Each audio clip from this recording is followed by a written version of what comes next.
Hey guys, welcome back. I just want to do a quick review of the Pythagoras' theorem for those people who might have forgotten. We basically looked at Pythagoras' theorem as dealing with all right-angled triangles. Key thing to decide if something is a right-angled triangle is simply to look at it and make sure it has one of those, a 90-degree sign somewhere. We did talk about circle geometry a couple weeks ago where we looked at rules for creating right triangles. That's going to be something we want to look at. So when you go through your webcast on tangents, tangent lines, that's going to help you guys out a lot. So we're looking at something where we have a right angle. My rule of thumb is if I know where my right angle is, I know the line opposite is known as my hypotenuse. I'm just call it the hypot.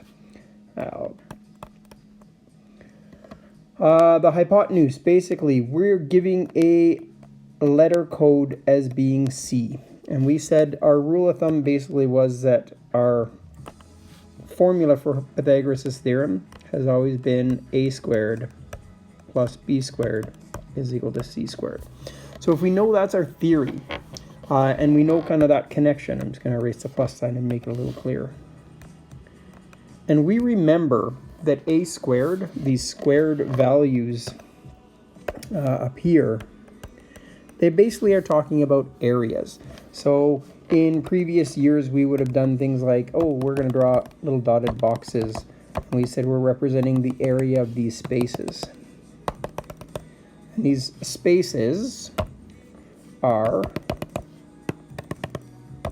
kind of squares. So we talked about these basically, if we said this was an a squared and we said this was a b squared, we have identified the hypotenuse here as being c. So this area is c squared. So I'm kind of bringing back those ideas that we talked about in terms of a squared and b squared adding to produce the area within that same hypotenuse. So looking at this when we want to draw pictures or something like that, when we want to be looking at a right triangle, so if I turned around and I drew a right triangle, we're basically looking at giving measurements. Okay, that's where my 90 degree is. If I turned around and gave you side lengths, if I turned around and said, hey, this side here is 3 units long, this side here is 4 units long, and the question is how long is that side length? To figure this out, we realize, first thing we have to ask is, where's the hypotenuse? The hypotenuse is over here, so this is that C length that I don't know. Using Pythagoras' theorem, some of you guys are already ahead of me, I bet. We're just simply going a squared plus b squared is equal to c squared. A squared could be 3 or could be 4. It doesn't really matter which one you're taking, but 3 squared plus 4 squared is equal to my unknown. 3 squared means 3 times 3 plus 4 squared means 4 times 4. These guys is 9.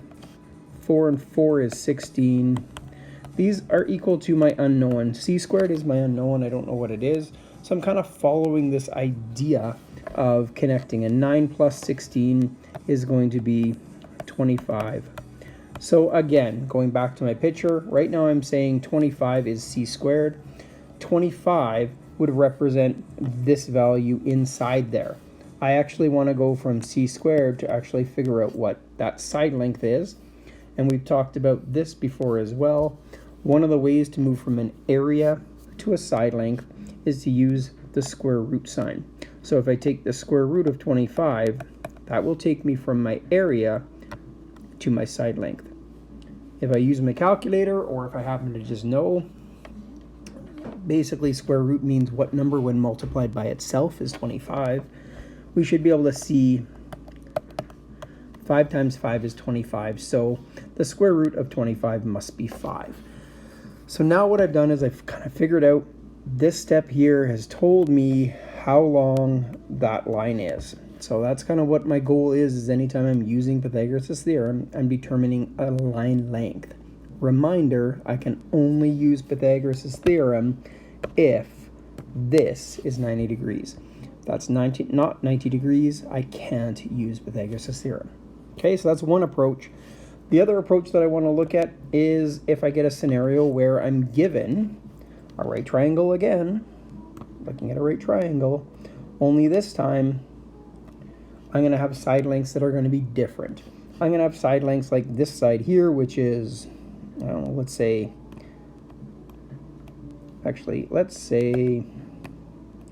this side length is 6 and this side length is 10, and I want to find out how long that side length is.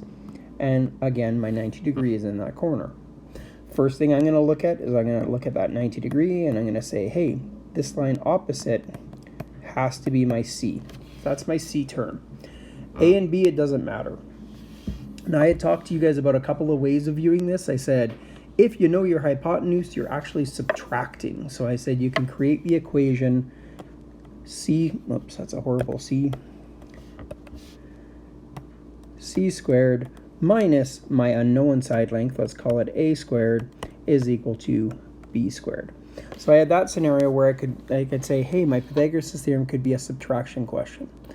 Don't get too worried about the A and B.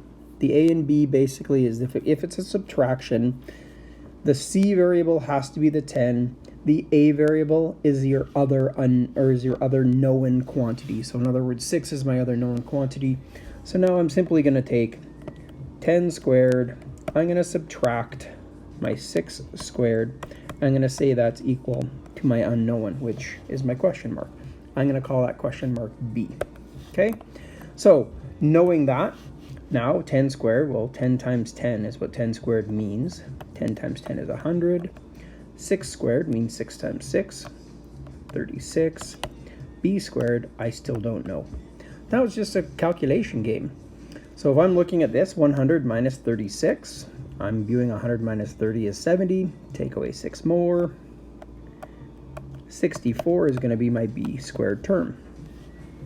So knowing that, 64, again, B squared represents that area. So right now I have the area for this unknown. I don't want the area, I actually want the side length. So I have to, again, use that square root button in my calculator. Again, oopsie, some of us, I just got to erase the squared sign because I'm actually moving from an area to a side length. Square root of 64 is now 8. So my side length is equal to 8. So what I've basically figured out is how long that side length there is. Okay, so just to review, if I don't know my hypotenuse, this example, I didn't know my hypotenuse, I added my shorter side lengths.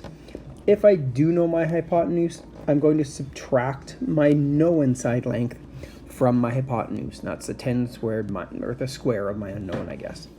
So 10 squared minus 6 squared. Hope that makes sense. I hope that's a little bit of a review. We're going to give you some questions to kind of practice this concept using that tangent property in the next video.